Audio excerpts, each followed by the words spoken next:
Welcome to my channel, and I'm back with you once again with another video of Microsoft Flight Simulator.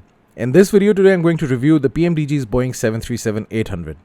It's been a long time since this plane is out there in the market, but I was a bit lazy and plus busy in doing a review. But now I have purchased this plane, I've downloaded it, did some flights with it, and now I am here with you to review this plane and to explore the features of this plane. It's a very nice study level plane, so which means that most of the features, almost most of the features, are fully functional, and the most wonderful thing is this, that it has the top of climb and the top of descent indication in the navigation display during the flight, which is the most important thing during a flight, and plus to manage your descent. Because in the Microsoft Flight Simulator, this feature was missing. You could only do it with the ATC, but now it's available in the Phoenix Airbus A320 and plus in the PMDG's Boeing 737-800. So during the flight, you can know when you're going to reach the top of climb and plus when to start your descent. So right now I'm at the Lahore airport, which is Islamabad International Airport in Pakistan. I will be doing a short flight from 45 minutes to 50 minutes to Islamabad, and I will try to explore all the features. So right now you can see very nicely done plane, and the livery I'm using the default one, but there is an option to download more liveries with the software which is available with the PMDG 737-800. So if you install the software, you can also install the liveries, but I refrain from using the liveries. I use the default ones just to stay neutral. Okay, so if I just go inside the plane and try to show you the cabin from inside, you will see that the cabin is also nicely done, and there are many things available. This is, I'm in the cargo right now. So you can see that the luggage is there, and if I go up, you will see the cabin, and you can also select the cabin with the business class and without the business class, single class, or you can call it in the FMC of the plane. Let me just center it. Okay, so this is the cabin, and you can see that during the flight you can just move around in the cabin if you want, and you can enjoy your flight. Let's go down and let's move forward.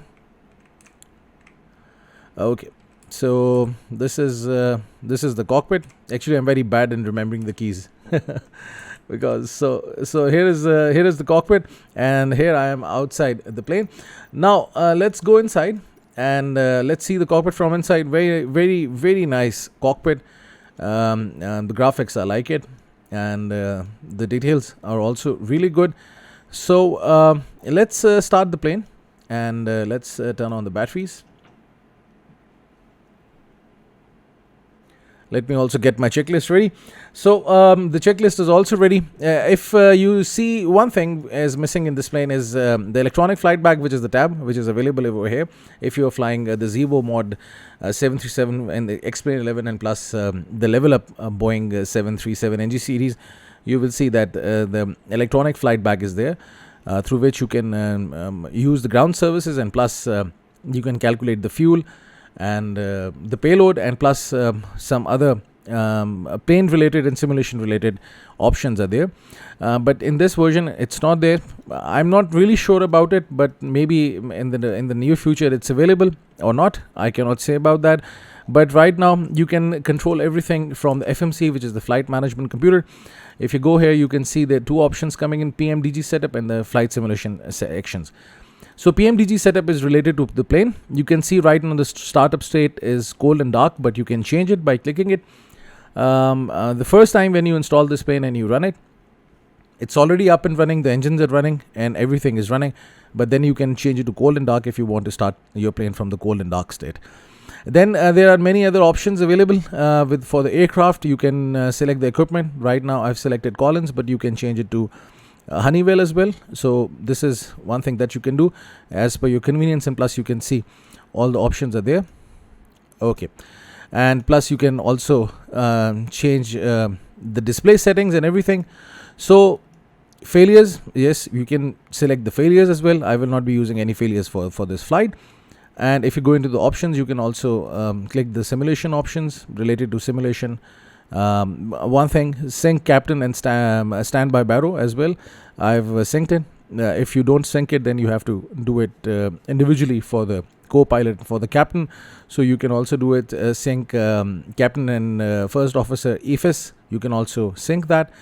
IRS options, you can do the realistic.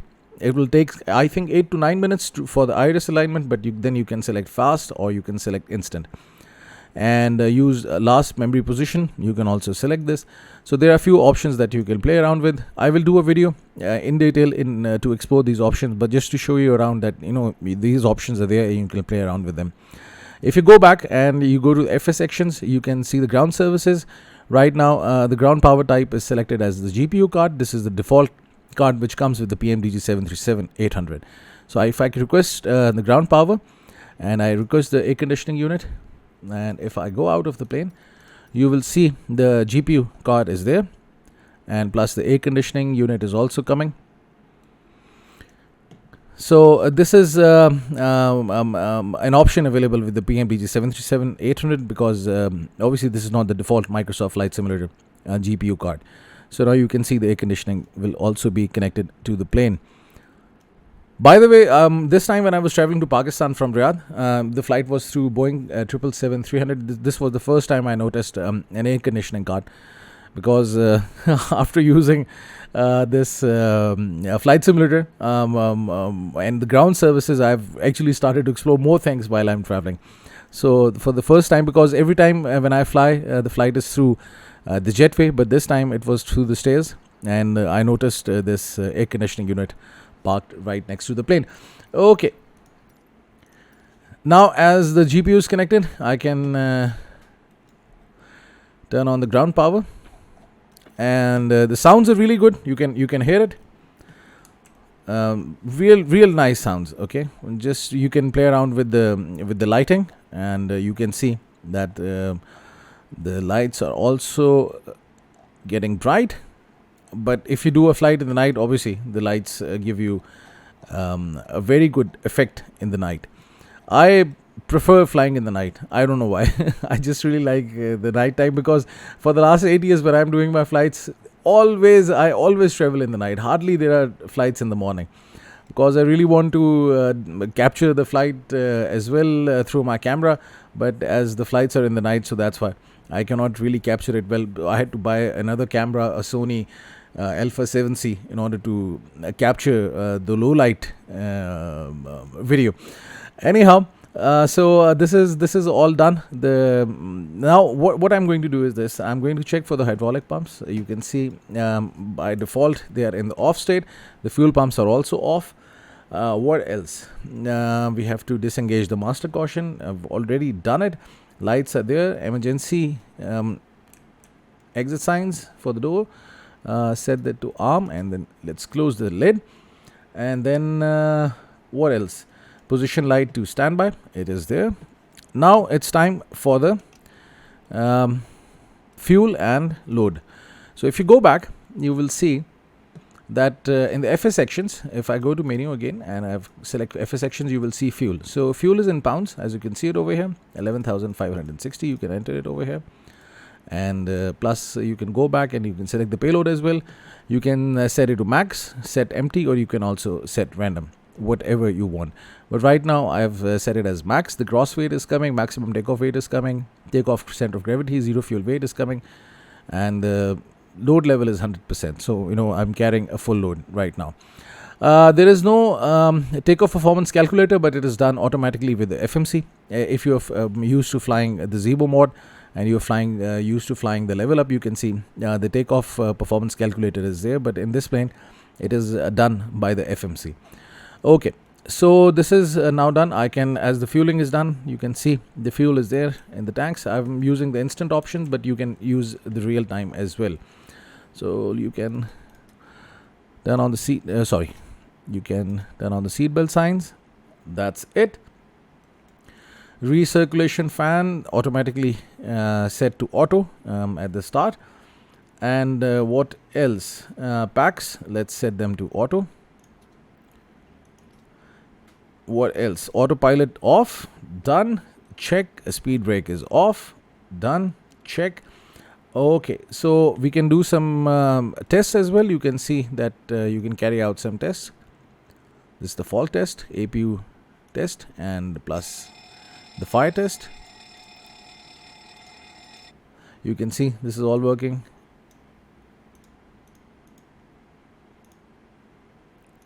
Okay, done. So now you can also test the cargo fire test, and plus if you go over here in the overhead panel, you will see that you can do the stall warning test. You can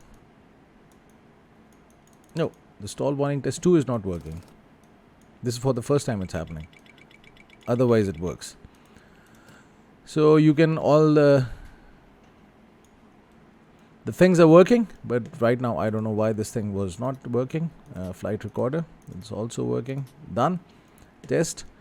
Okay. Anything else left? No. We can change the iris alignment to nav, and over here we can change it to heading and status. It will say 0. Yeah. So it means the iris alignment is done, as I've selected 30 seconds in the FMC. So this is now all done. Now it's time to set the FMC for the flight. I will quickly do the FMC because obviously it's not a tutorial. I'm just trying to go through all the features and just to show you that the most of the features in this plane are working, and especially on the top of descent and the top of climb. The nav data is updated. ARAC cycle, as I'm using the Navigraph charts as well. So that's why with this I've updated the ARAC cycle for this plane. There is a video on my channel which also shows you how to get this in-game panel for the Navigraph. You can access the Navigraph charts. I will also touch them because you will see during the flight you can track your plane on the Navigraph charts. There is this issue happening for the last 1 or 2 days that my Navigraph charts, they just keep on loading. I don't know what's the issue. Anyhow, I'll just go to the position initialization. Bit of a tongue twister. Tongue twister. Okay. Reference airport is OPLA, which is Lahore. And the gate is 24. Now we can do the iris alignment. Just go to next page, just pick up the coordinates and go back and just enter them over here. Okay, so now the iris alignment is done. Route, let's go over here. OPIS. Flight number, I always use AA123, my initials. You can use any one that you want. Runway is 36 right for the takeoff.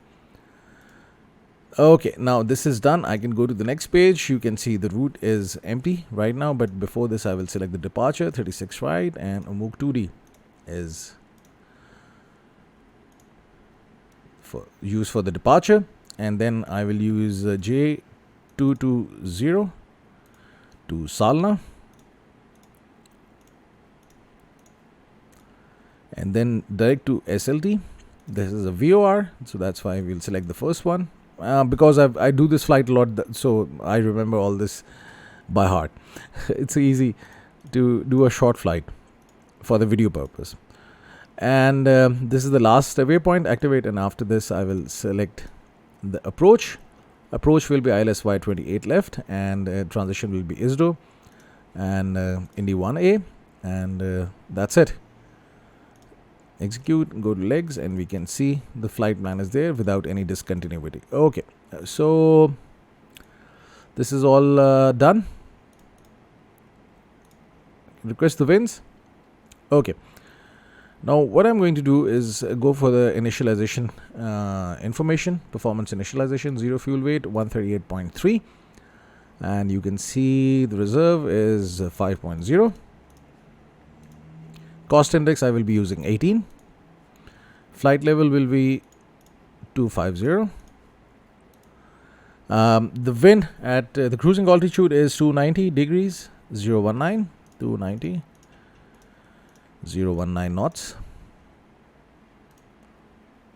And transition altitude for Lahore is, let me just show you. We can, as I told you before, you can access the charts. Let's leave it there. I don't know why this thing is happening. I think it's an error or something like this. I'll try to figure it out how to fix this issue. So transition altitude is 4000. Execute and go to next page. You will see no. And for the takeoff, flaps will be 5 degrees. Center of gravity, picked it up, and that's it. Okay, now this is also coming. Go back to index performance, N1 limit, full throttle, and I'm not using the deaccelerated throttle, and that's it. So now I've done the FMC calculation. As I told you before, I'm not going to get into the details of this flight, so I will be doing a tutorial as well for this plane. So if you're looking for that, there might be another video in the future. But till this point, I will just stick to some quick things, because in this video I just want to really explore all the features and just to show you around that how this plane works, and if you buy this, what are the things you should be looking at. Okay, right now as it is all done, now I can turn on the fuel pumps. APU on and then start. I will wait for this to low oil pressure will also come. Yes, now it will go. This needle will go to full and then to I think round about between 4 and 6. Okay. Then my bad. Sorry. The EFIS, the navigation display range, I will select 20. If you click traffic, you will also see the circles. They don't appear over here. Automatically, you have to turn this option on. So with this, make sure that this is set to map, this setting, instead of, you can also change it to plan if you want.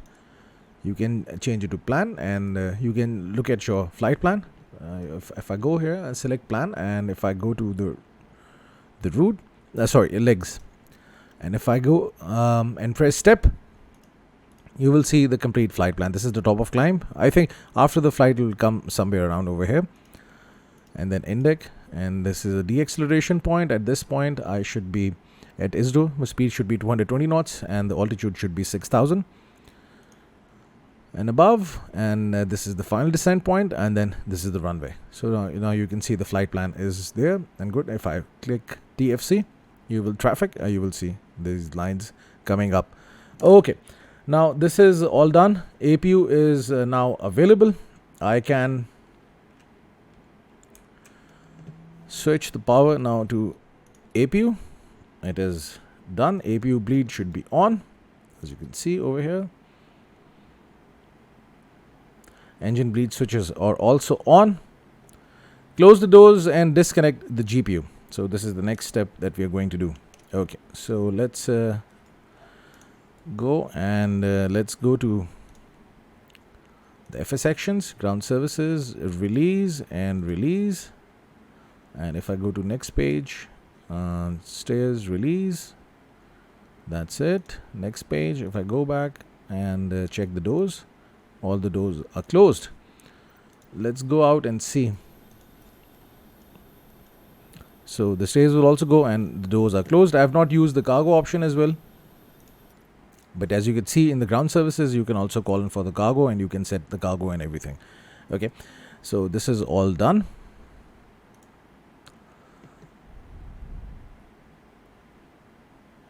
What else? Now it's time to set the MCP, which is the mode control panel.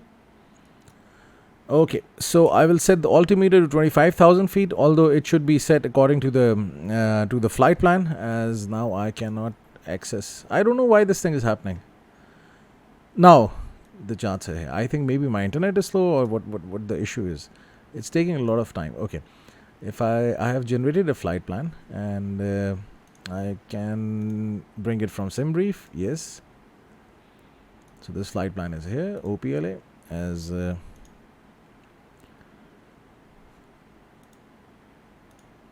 select the charts from here. Yeah. So you can see with this the in-game panel, you can see the plane, and during the taxi, I will just use this taxiway, and I will come here. This is runway 36 right, and then I will take off from here. So you can see the plane over here. Okay, enable moving map, so you can also do this. And if I go to the SID, which is for the departure, and MOOC 2D, yes, over here you can also see the plane during the departure, and you can see the transition altitude over here is 14,000. If I just try to zoom in, 4,000. It's not 14. Did I say 14,000? It's 4,000, as I said it before. Okay, and RNP, which is the required navigational precision, it's 1, which is required for the departure. Okay, so we'll just close it for this time, and I can pin this chart, and plus for the airport briefing, sorry, this one, I can also pin this one.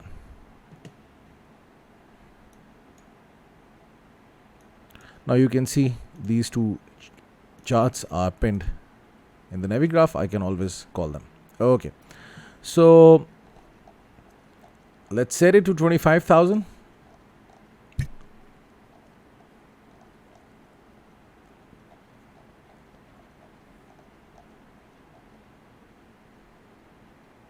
That's it. Heading is 360 for the runway 36 right. Let's set it to 0. Let's check the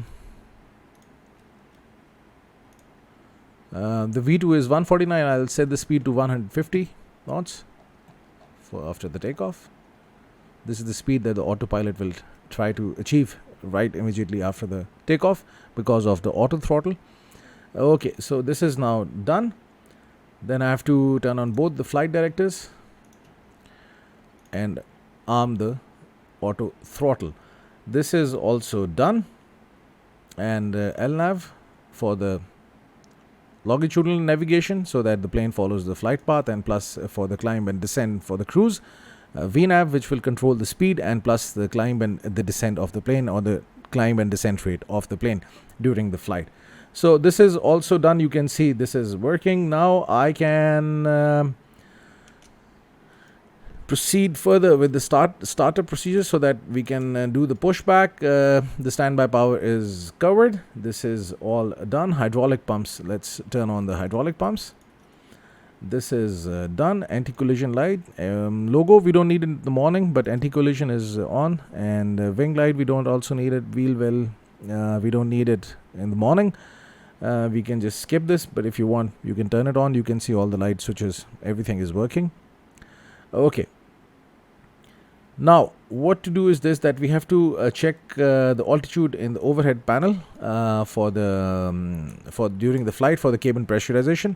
So this is the one. We have to set it, because if you don't set it, your pilot will actually faint because of the low pressure in the cabin. This has happened to me before. When I started with the I think it was my first flight with the Zebo mod, and this was not set to auto. So this thing happened, and I didn't set the altitude as well. So it happened. Suddenly the screen went black, and I was like, what is going on? And then my whole flight was like ruined. So remember to enter this information in the Boeing 737. Okay, now throttle is idle. It's there. And plus packs off, and packs off because we need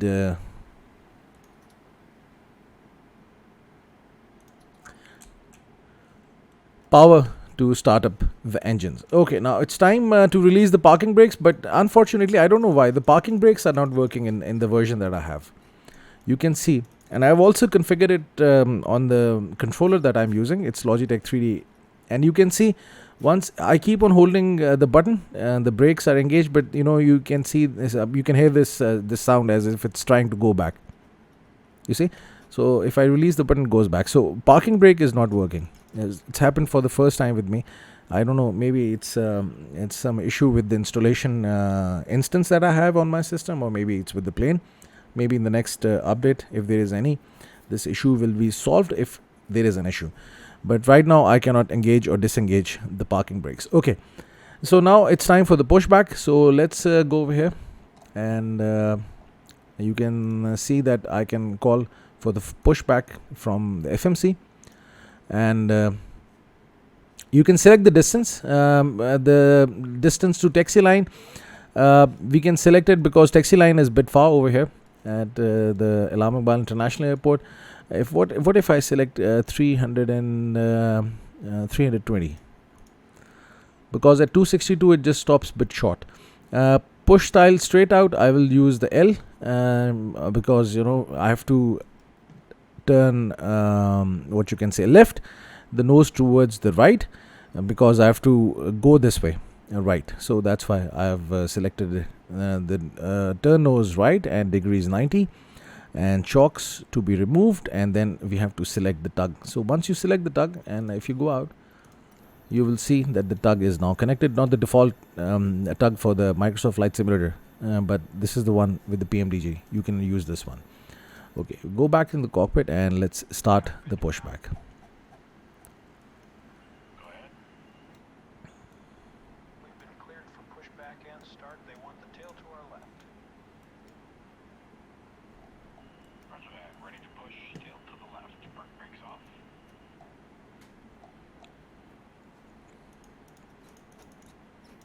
Parking brakes, they don't work. Brakes are released, and soon the pushback will start.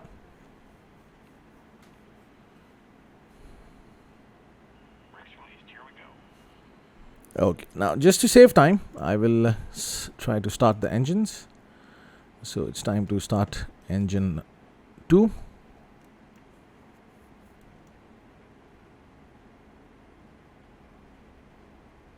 Start valve open.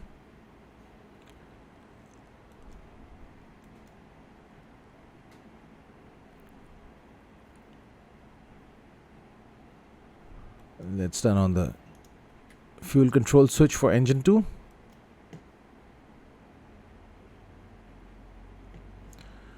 Let's see if the engine is running. The best thing about the PMDG plane, the pushback, that it's automatically done and it automatically stops. You don't have to do it yourself. So this is one good feature in the PMDG. I think I had to go slightly more back with this line to calculate the distance properly. Anyhow, it will just stop, and let's start engine 1 as well.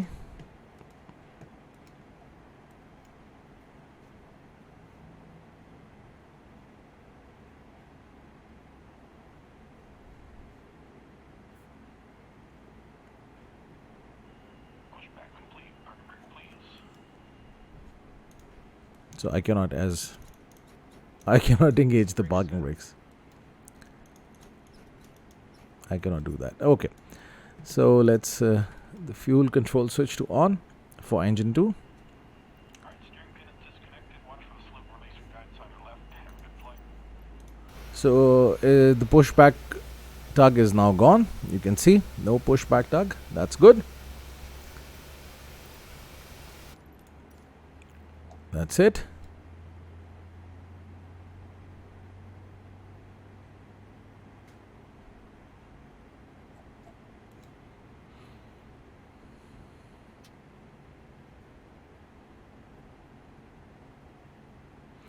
Now let's set them to continuous. Engine generator switches on.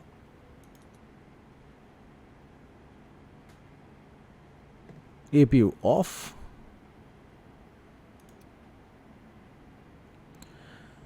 That's it. And what else? APU bleed off. Backs set to auto. Now you can hear the air conditioning coming up. So this is one a very nice sound effect in this plane. And let's turn on these lights. Oh, sorry, the heats for the windows. Yaw damper set to on. And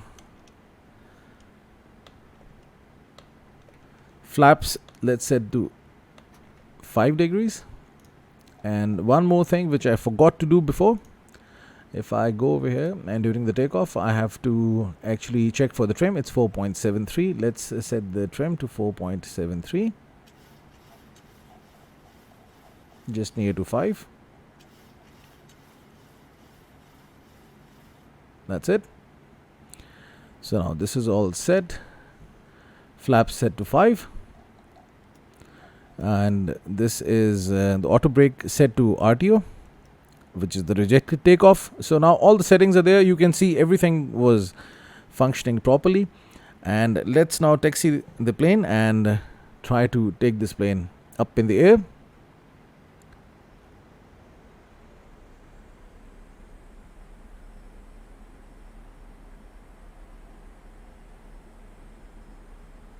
Another good thing I like about this plane is the taxiing.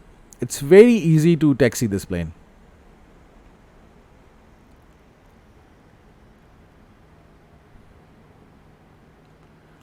It's very nice and easy to control it during the taxi.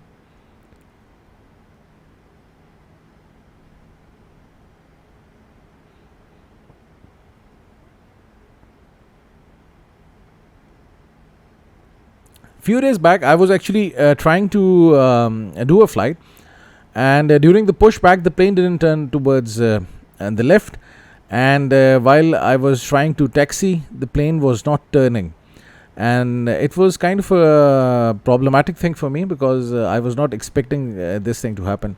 Always remember, which this is one thing which I forgot to tell you, to service the hydraulic fluid. If you go over here in the FMC and if you look at the ground maintenance, over here there is an option coming, service the hydraulic fluid. Remember to do this more often. I think after 2 or 3 flights, remember to do it, because if it's not there, the hydraulic fluid is not properly serviced, then you will have issues in taxiing. There is also a video on my channel which shows you how to do this. This is one of a very big trick that I found out on the PMDG 737-800, because I was like, what's happening? And I thought I really have to reinstall the plane. I thought maybe there is some issue with the instance of the installation that I have on my system. Then I searched it over the internet, went to some forums and found out that you have to service the hydraulic fluid. So remember to service the hydraulic fluid from the ground maintenance over there,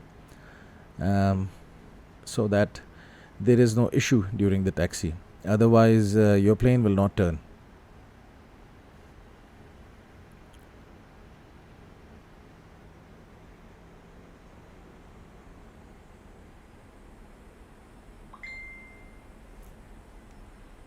Now at this point, I can tune into the ATIS for Lahore, and I can get the weather information to set the QNH. Lahore Airport information, Oscar 09000 Zulu. Wind 218 at 20. Visibility 4. Sky condition 10,000 feet scattered. Temperature 34. 29.53. QNH. Yes, 2953. Let's set it.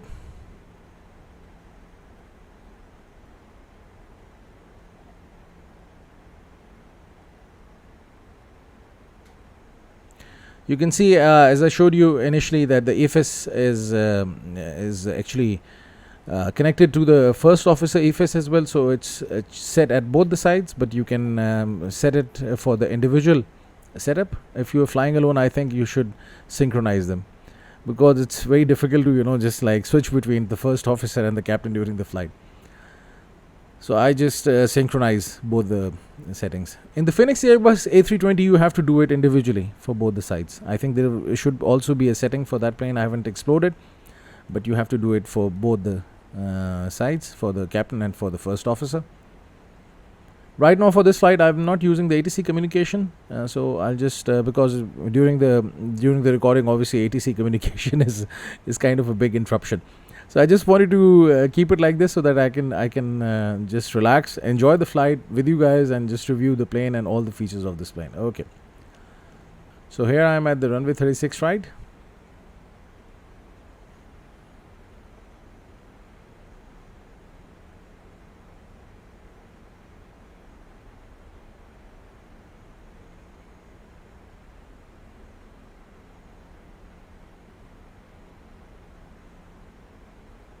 We can have a rolling takeoff.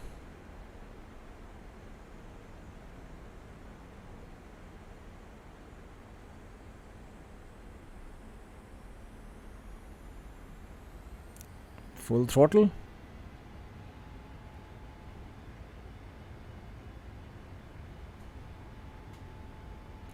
The call outs are really good at 80, then V1, VR.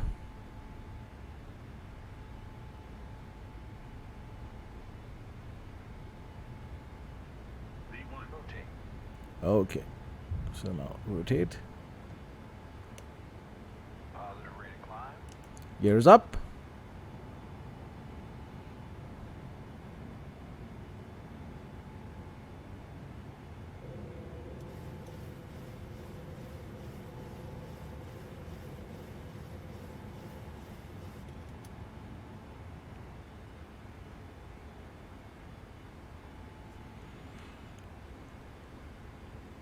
Now you can see I can take the flaps back.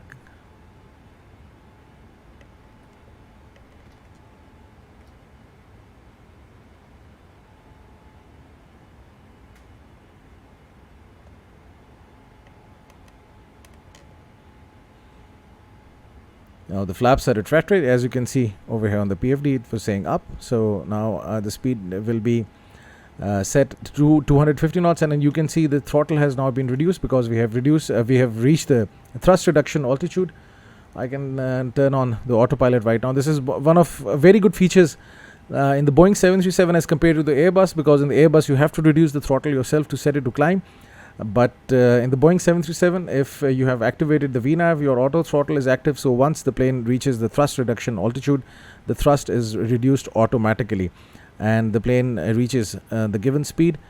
So now everything is looking good so far.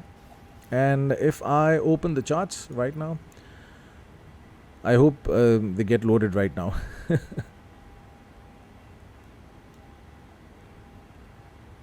As I've crossed the transition altitude, I can change the barometric pressure to standard, and now it's set to standard.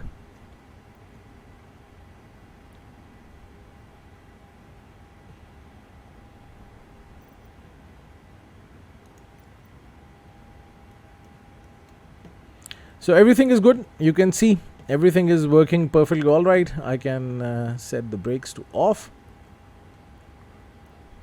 There is also a video on my channel in which I have explored how to do viewer navigation with the Boeing 737-800. Although not required, it's got its own GPS system, iris alignment and everything. You can do complete RNAV flight.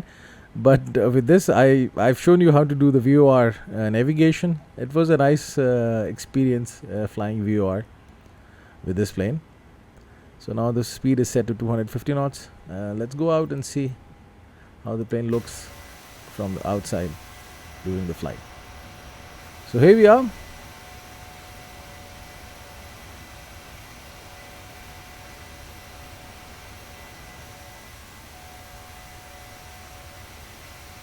Very nice. I just really like it. I think there is this picture of Boeing 737-800ER on my YouTube channel. I think if you go into my my post, you can see it. I think I've posted it over there. It was the Oman Air 737 from the front, and it looks really nice. I like the shape of the Boeing 737. Really looks nice. There is this one thing that I've figured out, that a difference between flying an Airbus A320 and a Boeing 737. In Airbus A320, maybe either it be 20 or 20 Neo, the descent management is really good. The plane controls the speed itself, and plus the descent management is really good. But in the Boeing 737, it's been a long time, almost 4.5 years now, or 5 years. I'm flying planes in the flight simulator. For me, it's a bit difficult to control the speed of the plane during the descent for the Boeing 737. It's slightly difficult. Yesterday I was doing this video, and my final descent was totally ruined because I couldn't control the speed. Because the moment you start to lower the flaps, to take the flaps to 5 degrees or to 10 degrees in order to reduce the speed, the vertical speed reduces. It really goes to 0, which actually creates a deviation with the descent profile, and then you are either high or above your glide slope, and then you cannot perform a proper ILS. So you have to really practice this a lot. You have to have a very good hands-on experience in how to manage your descent. This is one thing that I found out. I've never found this kind of an issue with the Airbus A320. No matter when you start your descent, it properly descents, and the descent management is easy as compared to the Boeing 737. You really have to have some good hands-on experience with the plane and with the descent management. Let's see if the charts are back or not. It's such a good option, but I don't know, it's not available, getting available right now. Maybe I have to reinstall this option in my system.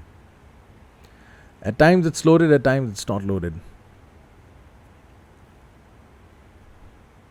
And trust me, these things happen. It's a Murphy's Law. These things happen when I'm doing a video. If I'm doing a solo flight without making any video, everything works perfectly all right. My landings are good, everything is good. But the moment I start to record a video, stuff like this starts to happen. The charts are not getting loaded. During the descent, the speed is really high. I miss the approach and everything. Landing is such a bad thing.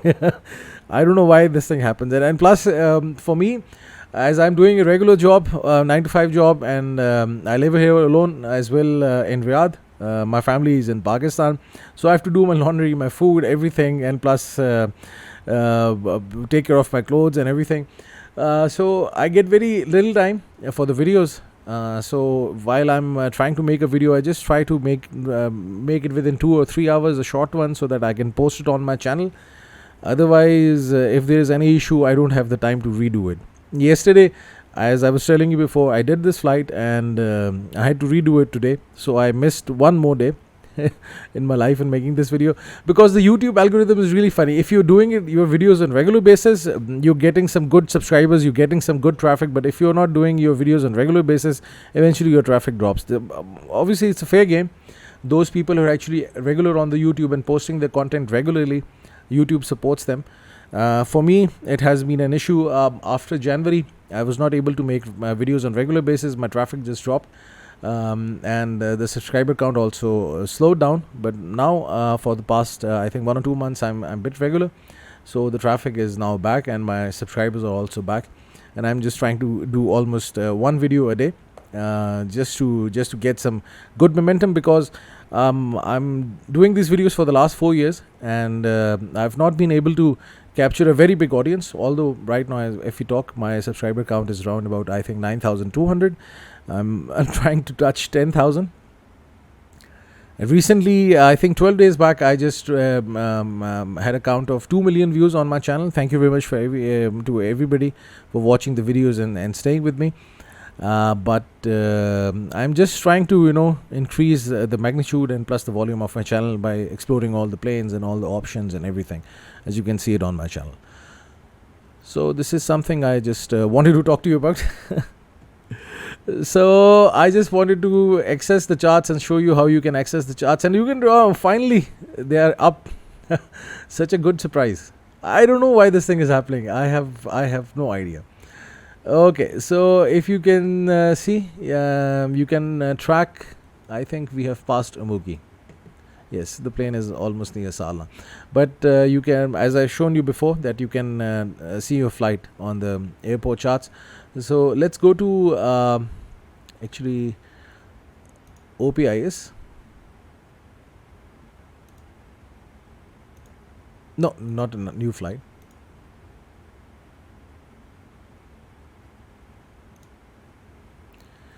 And let's go to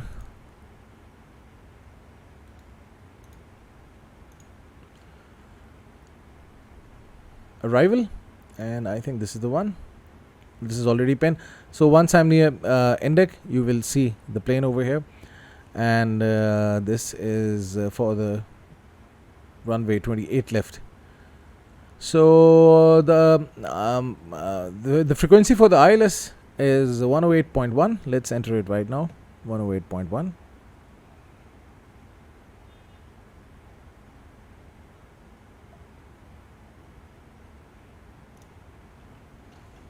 Okay. As I told you before, that in the navigation display you will be able to see the top of climb and the top of descent. As you can see, the top of climb is coming, and plus there is a very short distance between the top of climb and the top of descent. I will descend to 3,700 feet because this is the point at which I will be intercepting the globe slide. Another truck. Simple words become tongue twisters when I'm recording a video. Glide slope, globe slide. This was a new word. Okay, so just one more turn, and then the top of climb will be there.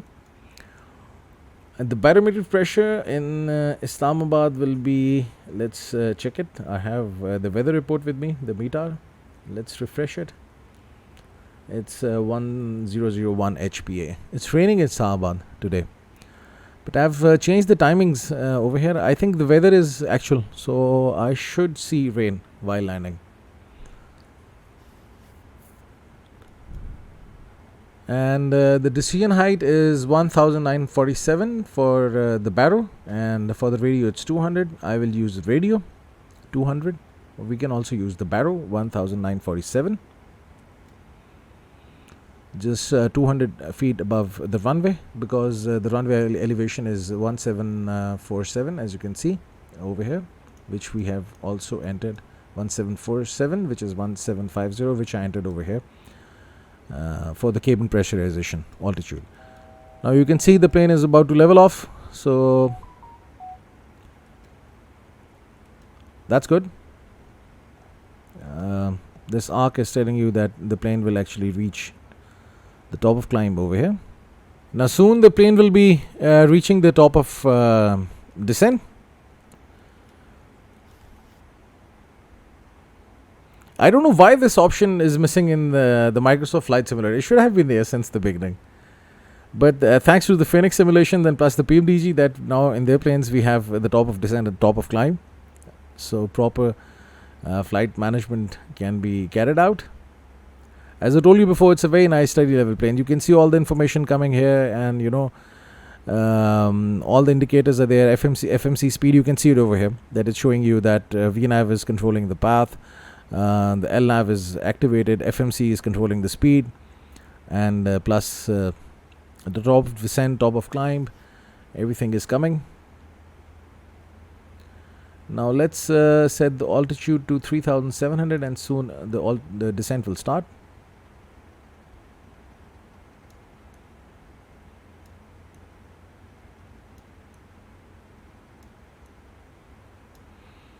Instead of using the mouse wheel, you can also keep on pressing your left mouse button, and the plane and the altitude will change over here automatically, the way it was happening before. So now the descent has started.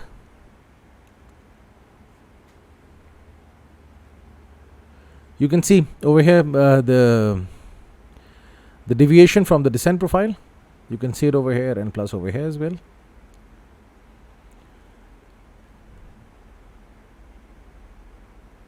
So right now the plane is descending as per the descent profile. If I just zoom out,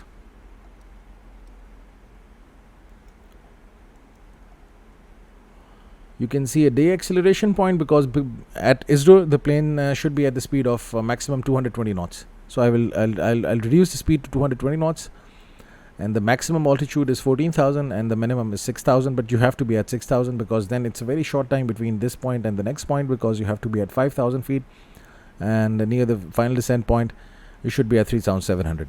So the VNAV actually really helps you in with the altitude, because by the final descent point the plane is at 3,700 feet, but controlling this the speed is a bit difficult. So I'll just try to manage the speed today, and let's see if I'm successful in this regard.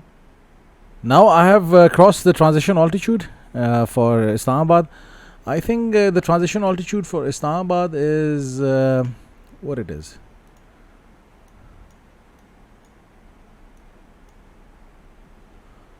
It's 14,000, but over here in it after 18,000 it asks you to enter the barometric pressure for the for Islamabad. So let's change it to HPA, and let's set it to 1001, because this is the pressure right now in Islamabad. And over here I can also set the decision height in instead of radio I will use baro 1947. Radio you can use if you're going for a Cat 2 Cat 3 landing, Alpha Bravo Charlie ABAC, but right now I can enter the baro information, because I'm going to land it manually. It's more required for an auto land if you are going for that. Okay, so let's Let's change it to 1947.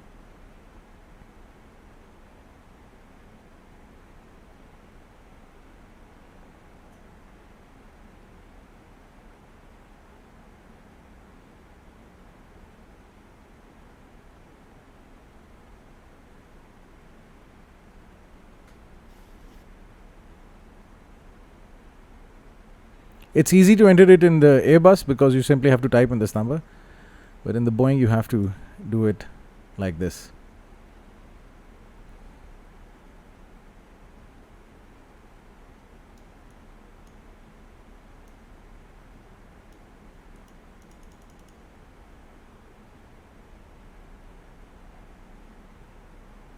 .47. Okay, so now the decision altitude is also entered. Let's set the brakes to maximum, and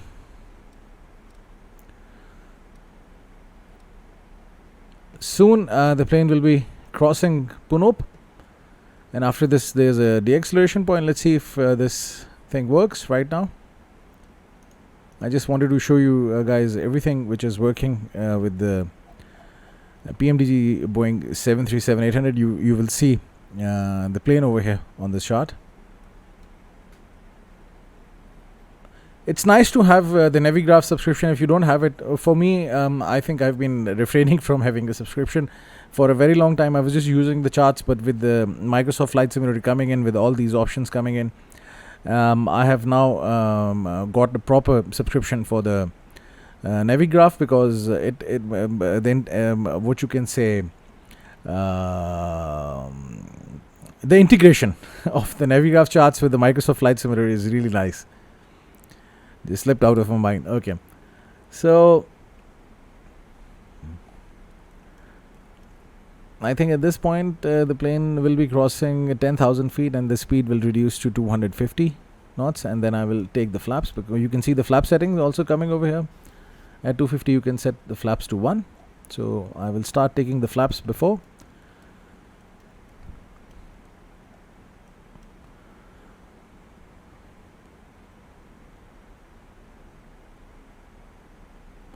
Because as I told you before, and plus as you can see it over here at SDO, the speed should be 220 knots. Now you can see the plane has started to appear over here.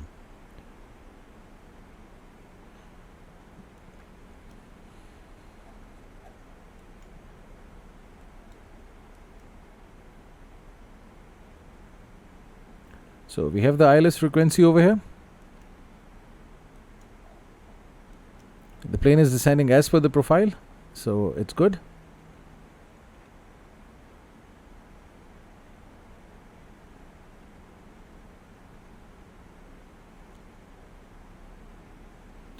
You can see this this option coming as up over here, so this is a very good indication that before this speed you can just fly without the slats or the flaps, but under the speed you have to take flaps.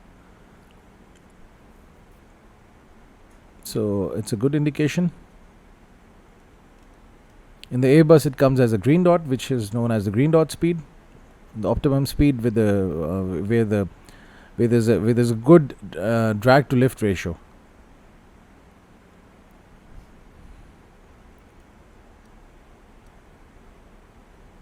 Now as I've told you before, that this indication is a good indication that at this point the speed will be reduced to 250.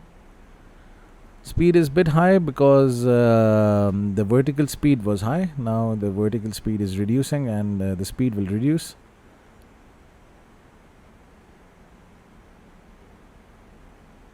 Let's set the flaps to 1.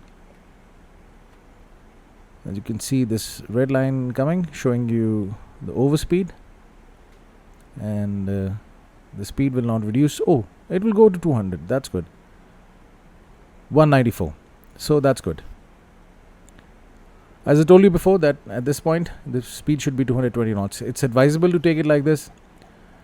Because as I told you before, that I'm very comfortable in managing the descent in the Airbus A320, but with the Boeing 737 it's a bit tricky. If you watch my videos, there have been many instances where I was coming at a very high speed during the touchdown. So there has been a lot of criticism the way I manage my descent. I don't know, it's a bit difficult to manage it with the Boeing 737 because the moment you reduce the speed, the vertical speed reduces, and plus then you miss the descent profile. As you can see now, we are higher than the descent profile.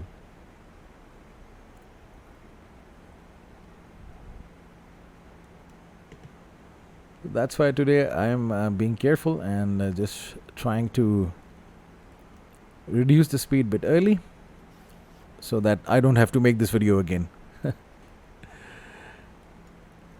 I will be soon doing a video on the Autoland as well, and just to show you how we can do Autoland with the Boeing 737-800.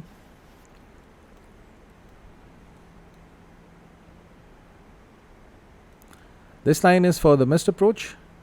If I go back, you will see this is a proper missed approach is also given. So in case you decide not to land, you can follow this path, and then you can fly towards Isdur, and then you can just continue with your approach again if you want to land again. Now the speed is at 195 knots.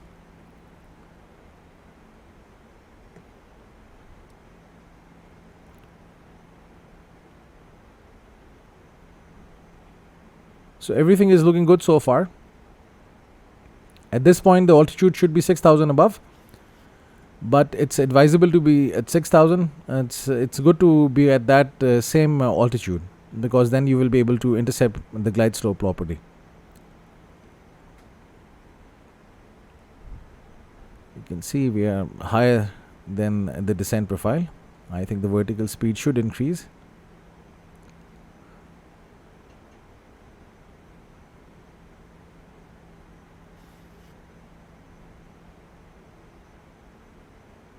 It's now 1,300 feet per minute, 1,350. Yes, so the vertical speed is increasing.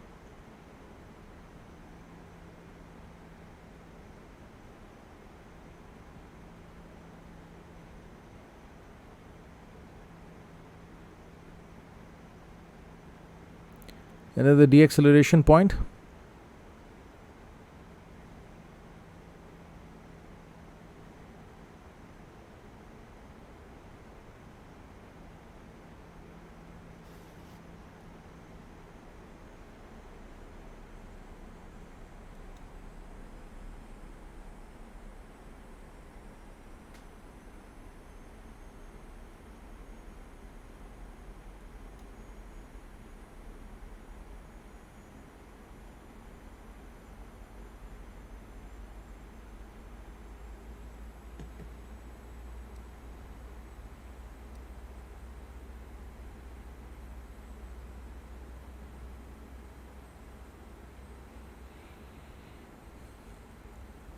You can see that currently there is no deviation with the descent profile. That's why the vertical speed has disappeared, and now the plane has again started to descend,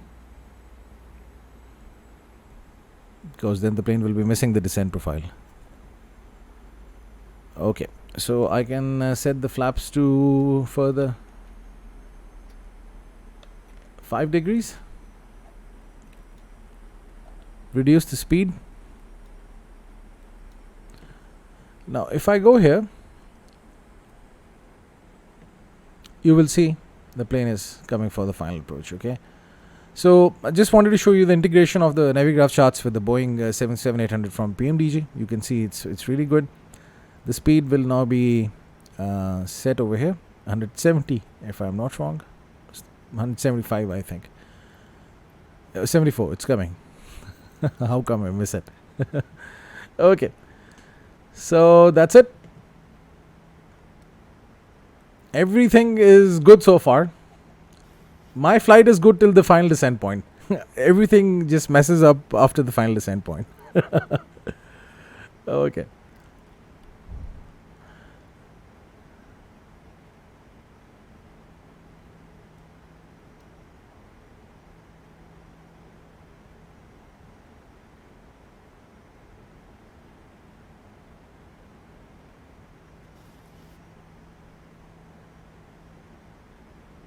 I want to do a full flaps landing. So another deacceleration point coming. We can set the flaps to 10 degrees now. Can I? Yes, you can see it's getting set to 10 degrees.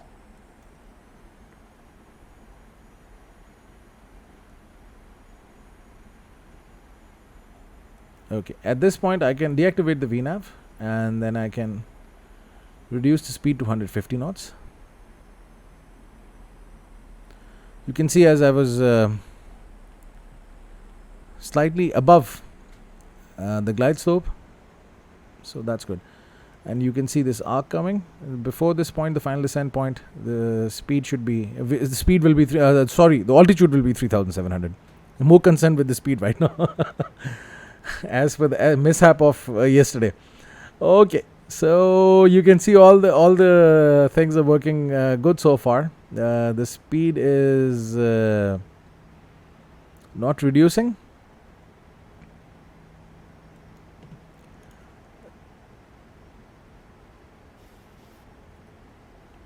Can I set to 1,800?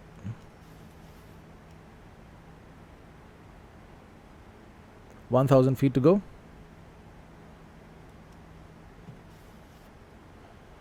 Oh, sorry, I can go for like 1,000 because we still have some ground to cover, and by doing so, the speed will be also reduced. 2,500. I can. Traffic. I can activate the brakes, air brakes. Reduce the speed.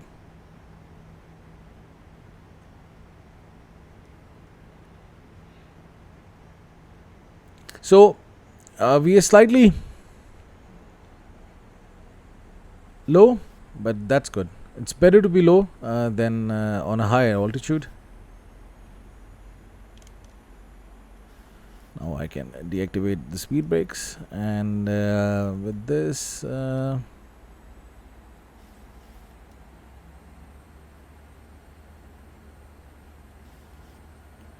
I activate the approach phase right now?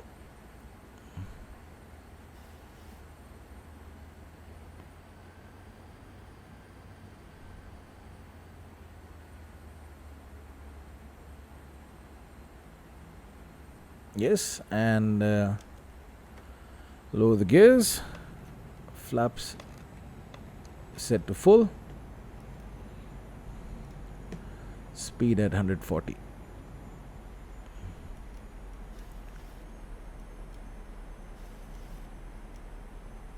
So today I've been able to do it, and you can see with the Boeing 737-800, you can manage the descent if you look at your instruments properly, because all the information is coming here. So it's really good. As I told you before, it's a very nice study level plane. It gives you very good insights into the flight, and you can manage everything. And as per the disclaimer that was given at the beginning of this video, that my landings have always been bad, so never mind if today there's another bad landing to see.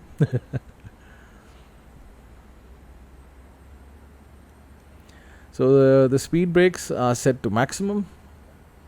The brakes, the speed brakes, the brakes set to maximum, and I will just disengage the autopilot. I think 500 feet.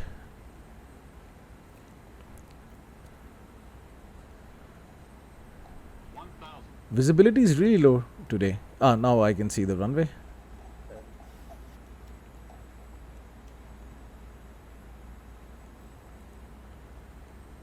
Let's keep on going like this. Just 200 or 300 feet above the ground, I can disengage the autopilot. Let's not take any risk.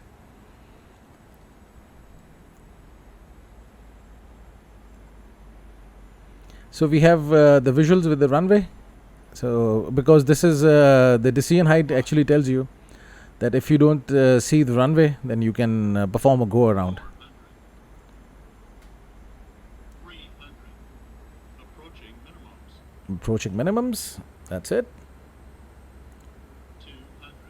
Minimum.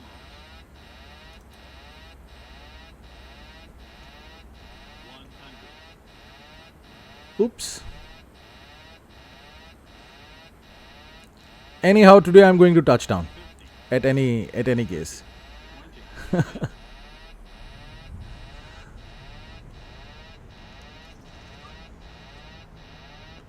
Not a very good landing, but I landed. So that's it, guys. Thank you very much. I hope you liked this review. How do I make it silent? Okay. So it was hopefully this was a good review, and you guys enjoyed the flight, and plus a bad landing. Once again, it was not a really good one, and as you the main purpose was of this video was to actually show you the features for this plane, and as you can see, all the features are working perfectly all right. You can manage your flight, and if you want to purchase this one, you should, because it will give you a lot of chances to learn many things, and plus with the availability of these in-flight charts, you can learn more. You can try different approaches, and you can try to enhance your flight simulation experience. If you've got any questions, the comment section is there for you. You can ask me any questions, and please don't comment anything bad on my landings. It makes me nervous. Okay, and plus don't forget to subscribe to my channel and press the bell icon, because I am trying to increase the number of subscribers and trying to make more videos. And for all those people who are my regular viewers, who support my channel on regular basis, thank you very much, guys, for your support, and have a nice day. Hope to see you soon.